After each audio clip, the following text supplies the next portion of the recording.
an intuitive tale about swallows for you.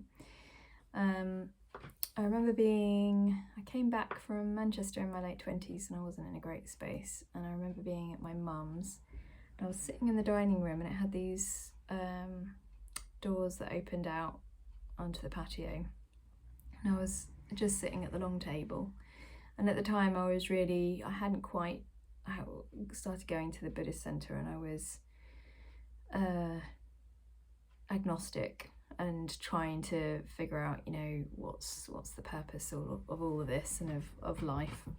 And I remember very stubbornly, as I would do, I was sitting there and I was like, if there is a God, if there's spirit, then prove it to me. And I'm not moving, I'm not going anywhere. And I want evidence. So I sat there with my notepad, feeling very stubborn.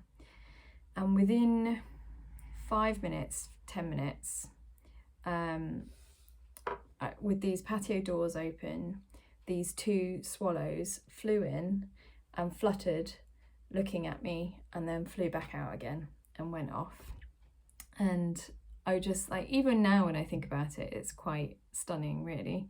And what I make of that now, I have a Buddhist practice, I guess it's like the power of, the wonder of the universe, really.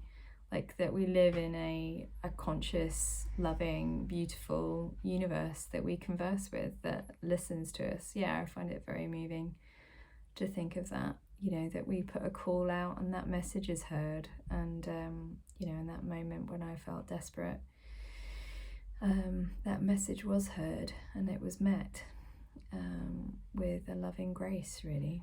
So you will be the same. It's not a special power I have to talk to swallows. I wasn't expecting that. So take courage and know you're being listened to.